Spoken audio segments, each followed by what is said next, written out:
దేవుని పరిశుద్ధమైన నామానికి మహిమ కలుగును గాక. 2026 ఫిబ్రవరి 17వ తేదీ నేటి వాక్య ధ్యానం కొరకు మొదటి కొరింథీ పత్రిక 5వ అధ్యాయం. సంఘాన్ని ఎంతో ప్రేమిస్తున్నటువంటి పౌలు సంఘంలో ఉన్నటువంటి లోపాలను సరిచేస్తూ ఆ సంఘాన్ని ఆధ్యాత్మికంగా దేవునికి దగ్గర చేయాలని, అంత మాత్రమే కాదు సంఘమంతా సత్యములో నడుచుకోవాలని, అందరూ కూడా పరిశుద్ధులుగా ఉండాలని, ఏ రకమైన అపవిత్రత సంఘములో ఉన్నవారికి కానీ ఉండకూడదనే ఒక గొప్ప ఉద్దేశాన్ని కలిగి ఉన్నారు పౌలు గారు. నిజంగా ప్రతి సంఘం దేవుని ఎదుట నిర్దోషమైనదిగా, నిష్కలంకమైనదిగా, మడతైనా మచ్చైనా ఎట్టి ఈ లోక సంబంధమైన చెడుతనం లేక పరిశుద్ధమైనదిగా ఉండాలని దేవుడు కోరుకుని సంఘం కొరకై తన ప్రాణాన్నే పెట్టాడు.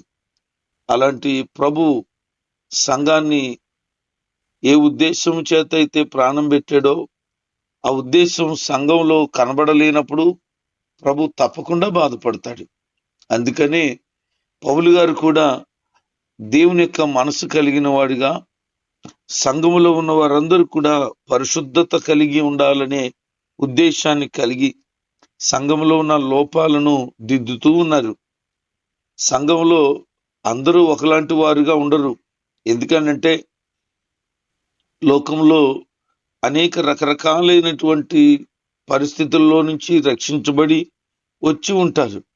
అయితే కొంతమంది ఇంకా ప్రభుని తెలుసుకొని పరిపూర్ణమైన మార్పు లేకుండా ఉండేవారు కూడా ఉంటారు. వారిలో చెడు సహవాసం కలిగిన వారు ఉంటారు, చెడ్డ అలవాట్లు కలిగిన వారు ఉంటారు, చెడు సంబంధమైనటువంటి పనులు చేస్తూ ఉండేవారు కూడా ఉంటారు. ఇలాంటి వారందరూ కూడా మార్చబడాలనే ఉద్దేశమే దేవుని సేవకుడు కలిగి ఉన్నాడు. అందుకనే ఆ సంఘం గురించి ఆలోచన చేస్తున్నప్పుడు ఆయనకి తెలిసిన విషయం ఏంటంటే, ఒక వ్యక్తి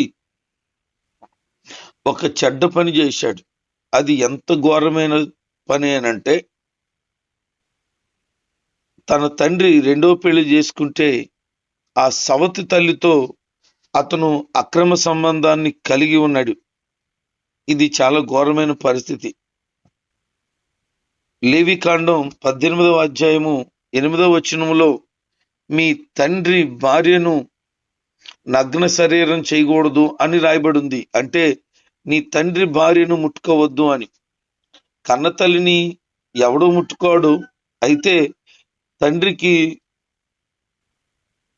రెండో భార్య ఉండుంటే, అనగా తను మొదటి భార్యను కోల్పోయి రెండో భార్యను చేసుకుని ఉంటే ఆమెను ఈ కుమారుడు ముట్టుకోకూడదు. ఎందుకంటే ఆమె తన తండ్రికి సంబంధించిందే తప్ప ఈ అబ్బాయికి సంబంధించింది కాదు. అలాంటి ఘోరమైన దుష్కార్యం ఈ కొరింథీ సంఘంలో జరిగినప్పుడు పౌలు గారు ఆ ఉత్తరాన్ని రాస్తూ ఏమంటున్నాడనంటే, మీరు చాలా వరకు అతిశయిస్తున్నట్లు కనబడుతుంది నాకు. ఈ లోక సంబంధమైన జ్ఞానం మీరు గమనించి విశాలమైనటువంటి హృదయం కలిగిన వారుగా యేసుక్రీస్తు యొక్క సువార్త ఏది సత్యమైనదో మీరు గమనించి తెలుసుకొని ఇతరమైనటువంటి చెడు అభిప్రాయాలను కానీ పాపపు క్రియలను కానీ విడిచిపెట్టి నీతియుక్తమైనటువంటి బ్రతకాలని బోధిస్తుంటే మీలో ఇలాంటి చెడ్డ కార్యాలు జరుగుతున్నప్పుడు మీరెందుకు వాణ్ణి ఖండించలేదు? ఇంకా మీరు ఎందుకు వాణ్ణి సంఘములో పెట్టారు? వారు సంఘంలో ఉన్న వారందరూ కూడా అతన్ని ఎందుకు బయటికి గెంటేలేదు అని మాట్లాడుతున్నారు. కారణం ఏంటి అని అంటే, వ్యభిచారం అనేది దేవుని దృష్టిలో ఘోరమైన పాపం. ఈ పాపం చేసేవాళ్ళు సంఘములో ఒకప్పుడు బయట ఉండొచ్చు, క్రీస్తుని కలిగిన తర్వాత అట్టి వ్యభిచార కార్యాలన్నీ కూడా విడిచిపెట్టి నీతియుక్తమైన బ్రతుకు బ్రతకటానికే వచ్చారు. ఇప్పుడు సంఘానికి వచ్చిన తర్వాత కూడా ఇలాంటి పనులు చేస్తే వారిని పౌలు గారు చెప్తున్న మాట ఏంటి అనంటే వారిని సంఘము నుంచి వెలివేయాలి అని. కట్టుదిట్టమైనటువంటి దేవుడు కోరుకునేటువంటి సంఘం పరిశుద్ధమైనదిగా ఉండాలి గనుక సంఘానికి వచ్చిన తర్వాత కూడా క్రీస్తు శరీరములో ఒక అవయవముగా చేర్చబడిన తర్వాత కూడా ఇదే ఉద్దేశాన్ని కలిగి ఉంటే ఆ వ్యక్తి గురించి ప్రభు చెప్తున్న మాట ఏంటంటే అతన్ని వెలివేయాలి అని. కానీ వీళ్ళు ఏం చేశారంటే సంఘంలోనే పెట్టుకొని అతని గురించి ఏమీ మాట్లాడకుండా సర్వసాధారణంగానే వారు వ్యవహారాన్ని ముందుకు సాగిస్తూ ఉన్నారు. పౌలు గారు అంటారు, వాస్తవానికి నేను శారీరకంగా దూరంగా ఉన్నా దగ్గరగా ఉన్నవాళ్లాగే మాట్లాడుతున్నాను. నేను దూరంగా ఉన్నానని మీరు భావిస్తున్నారు కానీ నేనెప్పుడు ఆత్మ సంబంధంగా సంఘానికి దగ్గరగానే ఉన్నాను. దేవుడు ఏం కోరుకుంటున్నాడు అనంటే సంఘములో పరిశుద్ధత కావాలి. అందుకనే క్రైస్తవులకు తీర్పు తీర్చడం క్రైస్తవ సంఘ నాయకుల పన అని అనుకుంటే అవును, సంఘములో ఉన్నటువంటి వారందరూ కూడా పరిశుద్ధంగా ఉండాలి అనేది, పాపాన్ని గద్దించడం అనేది యేసుక్రీస్తు వారు నేర్పించినటువంటి విధానం. ఈ పాప జీవితానికి విరుద్ధంగా పరిశుద్ధ జీవితాన్ని జీవించి దేవుడు అనుగ్రహించేటువంటి ఆ స్వచ్ఛమైనటువంటి నీతియుక్తమైన పరిశుద్ధతను స్వతంత్రించుకోవాలి. అందుకే అంటున్నాడు, ఎదుటి వ్యక్తికి తీర్పు తీర్చడంలో మనం ఏం చేయాలి అనంటే సంఘములో ఉన్న వారిని గద్దించాలి. ఈ రోజున సంఘాలు ఎలాగున్నాయి అనంటే మనిషికి ఇచ్చ వచ్చినట్లు ఉన్నాయి. ఎవరి ఇష్టం వాళ్ళది. మమ్మల్ని సంఘానికి రావద్దంటారా, మానేస్తాం. నువ్వు కాకపోతే ఇంకో పాస్టర్ ఉన్నాడు, ఈ సంఘం కాకపోతే ఇంకో సంఘం ఉంది అంటున్నారే తప్ప మేము ఈ చెడుతనాన్ని విడిచిపెడతాం, ఈ పాపాన్ని మానేస్తాం, ఇక మీదట నీతిగా బ్రతుకుతామని చెప్పేవాళ్ళు ఎందరున్నారు? మందిరానికి వస్తూ కూడా సిగ్గుమాలిన పనులు చేస్తూ పనికి మాలిన వారిగా బ్రతుకుతూ భ్రష్ట స్వభావం కలిగి దురాత్మతో సహవాసం కలిగిన వారుగా ఉన్నారు. అటు వారిని వెలివేయాలంటున్నాడు పౌలు. ఈరోజు ఈ మాటలు గమనించండి.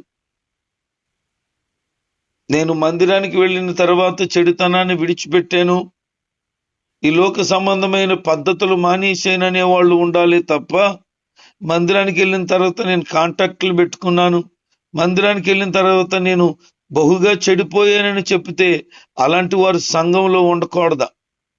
బుద్ధిహీనమైనటువంటి ప్రజలు చాలా మంది నేటి దినాన్న యువతరాన్ని రెచ్చగొడుతున్నారు.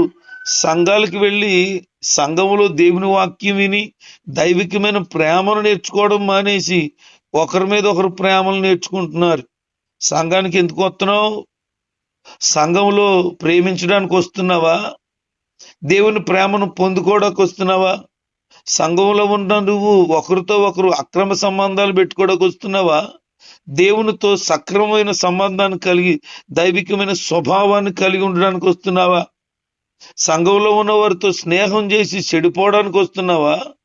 స్నేహం చేసి దైవికమైన సహవాసంలో ఆధ్యాత్మికంగా ఎదగడానికి వస్తున్నావా? సంఘానికి వస్తూ కూడా బుద్ధి లేకుండా బ్రతుకుతుంటారు కొంతమంది. దేవుడు అటు వారిని అసహించుకుంటున్నాడు. ఎందుకనంటే స్నానం చేసిన తర్వాత మరలా బురదలో చేయి పెట్టి ఆ బురదతో అన్నం తింటే ఎవరికైనా నచ్చుతుందా? నచ్చదు కదా. అంటే బురదలో ఉన్న చేతితో భోజనం ఏం చేస్తావు? శుభ్రంగా అడుక్కుంటావు. మరి నువ్వు కడగబడ్డావు కదా, అంటే పంది స్వభావం పోలేదు నీకు. ఎంత కడగబడినా శుభ్రం చేయబడినా నీటిగా వస్త్రాలు ధరింపజేసినా బంగారపు గొలుసు మెళ్ళ వేసిన పంది తన స్వభావాన్ని ఖచ్చితంగా కనబరుస్తుంది. కొంతమంది సంఘంలో ఉన్నవారు పందుల్లాగానే ఉన్నారు. అసహ్యమైన జీవితాన్ని విడిచిపెట్టట్లేదు, గద్దింపుకు లోబడటం లేదు, సరిగా ఉండండి అని చెప్తే అది అర్థం కావటం లేదు. పాపాన్ని విడిచిపెట్టలేక బాగా రుచి మరిగిన వారిగా అపవిత్రతలో, కామతురతలో, లోక సంబంధమైన చెడు వ్యసనాలలో, చెడు అలవాట్లలోనే ఉండిపోతున్నారు కానీ వాటిని విడిచి పెట్టలేకపోతున్నారు. నిత్యత్వాన్ని విడిచిపెడతావు, జాగ్రత్త. పరలోకాన్ని ఖచ్చితంగా కోల్పోతావు. ఇక్కడ సంఘంలో సభ్యురాలుగా ఉండగలుగుతావు తప్ప పరలోకంలో ఎట్టి పరిస్థితుల్లో కనీసం అడుగు కాదు కదా, ఒక ఏలు కూడా దేవుడు పెట్టని నిన్ను. మారు మనసు లేని బ్రతుకు, ఎన్ని సంవత్సరాలైనా పశ్చాత్తాపం లేని, పాపాన్ని విడిచిపెట్టలేని బతుకు. ప్రభు ఏం కోరుకుంటున్నాడు? పరిశుద్ధత కోరుకుంటున్నాడు. ఒక సేవకుడు ఇలా చెప్తున్నాడు, బాప్తిస్మ ఇచ్చేటప్పుడు అంటే వాళ్ళ సంఘ విశ్వాసి, అయ్యగారు ఈ చెయ్యి కాకుండా నా శరీరం అంతా నీటిలో ముంచండి, ఈ చేతిని పైన పెట్టుకుంటున్నదంట. అదేటమ్మా, చెయ్యి ములగాలి కదా, మొత్తం అంతా ములగాలి కదా అంటే, లేదయ్య గారు ఒకళ్ళ మీద కోపం ఉంది, వాళ్ళని కొట్టాలి. బుద్ధి ఉందా మనిషికి? కోపం విడిచిపెట్టాలి కదా, ద్వేషాన్ని విడిచిపెట్టాలి కదా. వాక్యం విని ఏం మారు మనసు పొందినట్టు ఇంకా కోపాన్ని విడిచిపెట్టకుండానే బ్రతుకుతుందన్నమాట. అందుకని పౌలు గారు ఏమంటారంటే, ఇలాగ పాపంలో ఉన్నటువంటి ఈ వ్యక్తిని నేనెప్పుడో అపవాదికి అప్పగించేశాను అంటున్నాడు. అపవాదికి అప్పగించడం ఏంటి? అపవాదికి మనం అప్పగించగలుగుతామా అని అంటే, పౌలు గారి యొక్క అతి శ్రేష్టమైన ఉద్దేశం ఏంటి అని అంటే, సంఘంలో నుంచి బయటికి గెంటెత్తే అలాంటి వాళ్ళని. బయట లోకంలో అపవాదే ఉన్నాడు, వాడే తీసేసుకుంటాడాన్ని, వాడు స్వాధీనం చేసుకుంటాడు. ఏ గొడవ ఉండదు. ఇంకా వాడు శరీరం మలినమైపోయింది గనక, వాడు శరీర ఇచ్చలకు లోబడిపోయాడు గనక, వాడు ఒప్పుకోలు లేక బ్రతుకుతున్నాడు గనక వాడిని లోకంలోనే ఉండని. ఎందుకనంటే దేవుని మందిరంలో ఉండి ఇంకా పాపపు కార్యాల్లో మునిగిపోతూ ఉంటే అతని వలన ఇతరులు కూడా పాడైపోతారు, ఇతరులు కూడా పాపం చేయడం నేర్చుకుంటారు. అందుకనే ఒక పులిసిని కొంచెం పిండి ఉంటే మిగతా చక్కగా ఉన్నటువంటి కొత్త పిండి అంతా కూడా పాడైపోతుంది, పులిసిపోతుంది. ఆ పులిసిపోయిన పిండిని ఎప్పుడైతే బయటే ఉంచుతావో ఆ మిగతా ముద్దంతా బాగుంటుంది అని. యేసుక్రీస్తు మన కోసం పస్కా బలిగా బలైపోయి తన పరిశుద్ధమైన రక్తాన్ని చిందించాడు. ఆ పస్కా దినాన్న పులిసిన పిండి కాకుండా పొలవకుండా ఉండిన పిండితో రొట్టెలు చేసుకుంటారు. అంటే దేవునికి శ్రేష్టమైన బలి కావాలి, దేవునికి నైవేద్యం శ్రేష్టమైనటువంటి కొత్తదైనటువంటి పులుపు లేని పిండి కావాలి. అలాగే దేవునికి చెడిపోయిన స్థితి, అపవిత్రమైన స్థితి కలిగిన వారు కాక పరిశుద్ధంగా ఉండేవారు కావాలి. పొంగజేసే పదార్థం అంటే చెడుతనం, దుర్మార్గం, నిజాయితీ లేని, సత్యం లేని జీవితాలు ఉన్నాయి. ఇంకా మందిరంలో కూడా, మందిరానికి వస్తూ ఇంకా చెడుతనం ఉంది నీకు, మందిరానికి వస్తూ దుర్మార్గంగా ప్రవర్తిస్తున్నావు, మందిరానికి వస్తూ నిజాయితీ బ్రతుకు లేదు, మందిరానికి వచ్చి అబద్ధాలే మాట్లాడుతున్నావు. మరి క్రీస్తు యొక్క సౌందర్యం నీలో ఎలా కనబడుతుంది? పౌలు గారు ఏమంటున్నారు? మీరు వ్యభిచారులతో కలిసిమెలిసి ఉండకూడదు అంటున్నాడు.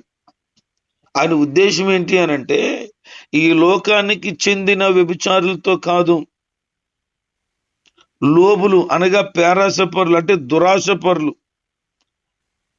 దోచుకునేవారు, ఇతరులను మోసం చేసేవాళ్ళు, విగ్రహారాధన చేసేవాళ్ళు, వాళ్ళతో సాంగత్యం చెయ్యొద్దని చెప్పట్లేదు. ఈ లోకంలో వాళ్ళు ఉన్నారు గనక ఈ లోకంలో బ్రతుకుతున్న వ్యభిచారులు కానీ, పేరాసపరులు కానీ, మోసగాళ్ళు కానీ, విగ్రహారాధన చేసేవాళ్ళు కానీ ఉంటే అలాంటి వాళ్ళతో స్నేహం చేయొచ్చు, తప్పు కాదు. ఆయన ఉద్దేశం అర్థం చేసుకోవాలి. ఎందుకంటే మనం లోకంలో ఉన్నాము గనుక అలాంటి వారితో ఒకవేళ స్నేహం చేసినా నీలో ఉన్న దైవత్వాన్ని బట్టి వాళ్ళని రక్షించుకుంటావు. ఒకవేళ వాళ్ళతోనే సహవాసమే లేకపోతే వాళ్ళు లోకంలోంచి ఎలా బయటకు వస్తారు? నేను వేరు చేయబడ్డాను కదా, వాళ్ళతో స్నేహం చేయలేను అని అంటే వాళ్ళతో కలిసి తిరగమని, వాళ్ళతో కలిసి అలాంటి పాడు పనులు చేయమని కాదు. అలాంటి వారు ఒకవేళ ఇరుగు పొరుగు వారు అయితే అలాంటి వారే నీ ఫ్రెండ్స్ అయి ఉండుంటే అలాంటి వాళ్ళతో స్నేహం చేయొచ్చు. కారణం ఏంటంటే ఏదో ఒక రోజున వాళ్ళని మార్చుకోగలుగుతావు. కానీ సంఘానికి వస్తూ సహోదరుడిగా సహోదరిగా ఉంటూ క్రీస్తు ప్రేమను కలిగి ఉండి బాప్తీసం అనుభవం కలిగి ఉండి కూడా లోక సంబంధమైన వ్యభిచారం చేస్తే, ఇంకా వారు ఘోరంగా దురాశ పరులుగా ఉండుంటే, విగ్రహారాధనలోనే మునిగిపోతూ ఉండుంటే, ఈ విగ్రహారాధన దేవుని సన్నిధులకు వచ్చి చేసింది ఏంటి అని అంటే లోక సంబంధమైన ఆచారాలు, పద్ధతులు, వ్యవహారాలు ఇవన్నీ చేసేవాడు ఇంకా విగ్రహారాధనలో ఉన్నట్టే. తిట్టుబోతులు అంటున్నాడు. మందిరానికి వస్తూ బూతులు తిట్టేవాళ్ళు ఎంతమంది లేరు? అలాంటి వాళ్ళతో మందిరానికి వచ్చిన తర్వాత కూడా వీళ్ళు మోరమచ్చలేని పనికిమాలిన బతుకుతారే, అలాంటి వాళ్ళతో ఉండొద్దు అంటున్నారు. మందిరానికి వస్తూ కూడా తాగుతారు కొంతమంది, అలాంటి వాళ్ళతో ఉండొద్దు అంటున్నారు. మందిరానికి వచ్చి కూడా ఇతరుల్ని దోసుకుంటూ ఉంటారు, మోసం చేస్తుంటారు, అన్యాయం చేస్తుంటారు, లంచాలు తీసుకుంటుంటారు. అలాంటి వాళ్ళతో కలిసి మెలిసి ఉండొద్దు అంటున్నాడు. అలాంటి వాళ్ళతో కలిసి భోజనం చేయొద్దు అంటున్నాడు. అంతేగాని లోక సంబంధమైన మనుషులతో కాదు. ఒకవేళ లోక సంబంధమైన మనుషులతో కనుక నీకు సహవాసం ఉండుంటే వాళ్ళను నువ్వు రక్షించుకోగలుగుతాను అని అంటే వాళ్ళతో ఉండాలే తప్ప, అలాగంటే వాళ్ళతో బారుకి వెళ్ళొచ్చు అంటారా, వాళ్ళతో సాని కొంపలకి వెళ్ళొచ్చు అంటారా? అంటే నీకు బుద్ధి జ్ఞానం ఉందా? వాళ్ళతో సహవాసం అంటే కొంపలంటే తిరగడం, బారులకి వెళ్ళమని చెప్పడమా, పబ్బులకు ఉండమని చెప్పడమా? వారితో అలాంటి స్థలాలకి వెళ్ళి ఉండమని, వాళ్ళని రక్షించడానికి అక్కడికి వెళ్ళమని చెప్పడం కాదు. అక్కడ నీతో ఇరుగు పొరుగున ఉండి, నీతో స్నేహం కలిగి ఉండి, లేకపోతే నీతో కలిసి చదువుకునే వారు ఉండుంటే, వారు చేసే చెడు పనులతో ఉండమని చెప్పట్లేదు, వారితో సహవాసాన్ని కలిగి ఉంటే అని చెప్తున్నాడు. నేను 10th క్లాస్ చదువుతున్న బ్యాచ్ ఉన్నారు. అందులో కొంతమంది డ్రింకింగ్ చేస్తారు. ఒకసారి నాకు గొంతు ఆపరేషన్ జరిగినప్పుడు చూడడానికి వచ్చారు వాళ్ళు నా 10th క్లాస్మేట్స్. వాళ్ళకి డ్రింకింగ్ అలవాటు ఉంది. నా దగ్గరకు వచ్చినప్పుడు ఏం డ్రింక్ చేయలేదు, నార్మల్ గానే వచ్చారు. అందులో బాగా చదువుకున్న వాళ్ళు ఉన్నారు, అందులో డాక్టర్స్ ఉన్నారు, మంచి అఫీషియల్స్ ఉన్నారు, మంచి రిచ్ పర్సన్స్ ఉన్నారు. వాళ్ళు నా దగ్గరకు వచ్చారు, మాట్లాడారు. ఇప్పుడు వాళ్ళతో నేను స్నేహం చేయమంటారా వద్దంటారా? నేను పాస్టర్ గారిని కదా, అలాగని నేను వాళ్ళతో ఎప్పుడు కలిసి తిరగలేదు. అప్పుడప్పుడు మా ఫ్రెండ్స్ గ్రూపులో బాగున్నారా, ఏదైనా కథ కార్యక్రమాలు ఉంటే పిలవండి, లేకపోతే మీరు మా దగ్గర రండి, మాకు ఇలా బాగోలేదు అని ఒకరికొకరు పంచుకుంటారు, షేర్ చేసుకుంటారు తప్ప వాళ్ళ పార్టీలు కానీ వాళ్ళ చెడు సహవాసాలు కానీ ఎన్నడూ నేను వెళ్ళలేదు. వారు దారిలో నాకు కనపడితే ఎలాగున్నారని విషయిస్తాను. ఎక్కడైనా తారసపడితే కొద్దిసేపు కూర్చొని కష్ట సుఖాలు మాట్లాడతాం. ఇది స్నేహం అంటే. అంతే తప్ప వాళ్ళు తాగుతారు కనుక వాళ్ళతో నేను కూడా పెగ్గేద్దామని కాదు. అక్కడ చాలా మంది వాక్యాన్ని వక్రీకరిస్తున్నారు, అపార్థం చేసుకుంటున్నారు. లోకస్తులతో అసలు స్నేహమే చేయకూడదు అంటున్నారు. స్నేహం అనే దానికి అలవాట్లకి చాలా తేడా ఉంది. ఒకవేళ నువ్వు అలాంటి వారితో స్నేహం చేస్తే నిన్ను ఏమనుకుంటారు? అలాంటి వాళ్ళతో తిరిగితే. నేను వాళ్ళతో తిరగమని చెప్తూ లేదు, పౌలు గారు అలాగే చెప్పటం లేదు, వారితో సహవాసం అని చెప్తున్నాడు. అంటే పరిచయం కలిగి ఉండడం, వాళ్ళతో తిరగడం కాదు, పరిచయం కలిగి ఉండడం.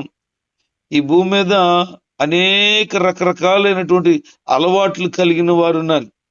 నువ్వు కూడా ఒకప్పుడు అలాంటి అలవాట్లు కలిగిన వ్యక్తివేగా. మరి నీతో పాస్టర్ గారు మాట్లాడలేదంటావా? మాట్లాడకుండా ఎలా రక్షించబడ్డావు? దైవికమైన ప్రేమను కనబరచకపోతే ఎలా క్రీస్తుని వెంబడించావు? నీతో పాస్టర్ గారు మాట్లాడితే చెడిపోయారంటావా? తాగుబోతు అయిపోయారంటావా? మరి ఏమంటావు? అంటే నీ వరకు వచ్చినప్పుడు కాదా? ఇతరులతో మాట్లాడితే అలాంటి పని చేసినట్లు కాదు.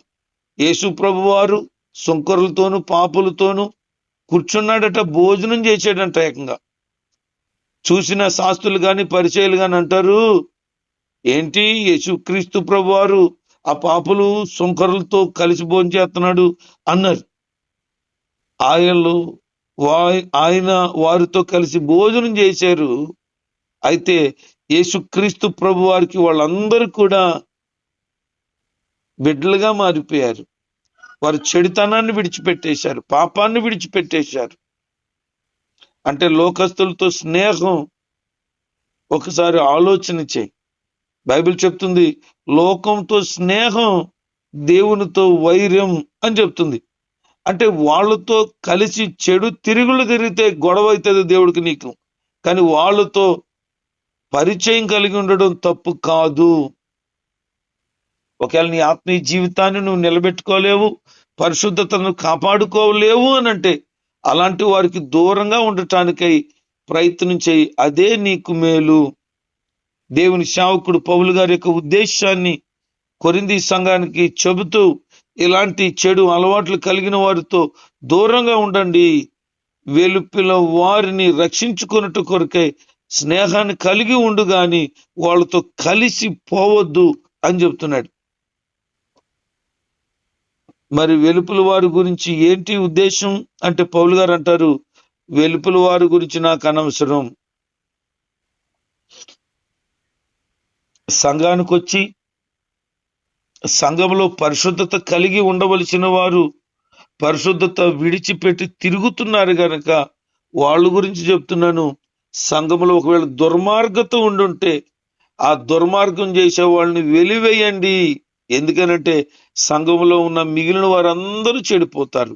అలా ఉండకుండా ఉండాలనంటే చెడుతనం కనిపించినప్పుడే, దేవునికి నచ్చని క్రియలు కనిపించినప్పుడే అలాంటి వారిని దేవునికి దూరంగా పెట్టండి, మందిరానికి దూరంగా పెట్టండి. లేదు పశ్చాత్తాపడి నేను ఇంకా చెడుతనం చేయను అని అంటే సంఘంలో ఉంచండి. వాడికి మారు మనసు కొరకు వాడిని కొన్ని దినాలు బయట పెట్టి ఆ తర్వాత అతన్ని చేర్చుకోండి అంటాడు. సంఘం అలా ఉండగలిగితే దేవుని ఎదుట పరిశుద్ధమైన వ్యక్తులుగా ఉంటారు. కాబట్టి ఈరోజు ఈ మాటలు వింటున్న దేవుని ప్రజలారా, ఇంకా నువ్వు దేవుని బిడ్డవై సంఘంలో చేర్చబడిన వ్యక్తివై నిత్యత్వానికి వారసురాలుగా సిద్ధపడుతూ ఉంటున్న నీవు ఒకవేళ లోకం యొక్క అపవిత్రత ఏమన్నా నీ హృదయంలో ఉండుంటే, ఒకవేళ మనుషులు కనబడకపోవచ్చు కానీ దేవుడికి నువ్వు కనబడుతున్నావు. ప్రభు నీతో మాట్లాడుతుండగా ఈ లోక సంబంధమైన అక్రమాన్ని విడిచిపెట్టి దేవునితో ఆధ్యాత్మికమైన బంధాన్ని స్థిరపరచుకొని నిత్యత్వానికి వారసుడుగాను వారసురాలుగాను ఉండాలని ప్రభు పేరట తెలియచేస్తూ ఈ మాటలు ముగిస్తున్నాను. ప్రభు అందరిని కూడా పరిశుద్ధులుగా మార్చుట కొరకు నిత్యము కూడా ఆత్మదేవుడు తన కార్యమును జరిగించునుగాక. ఆమేన్.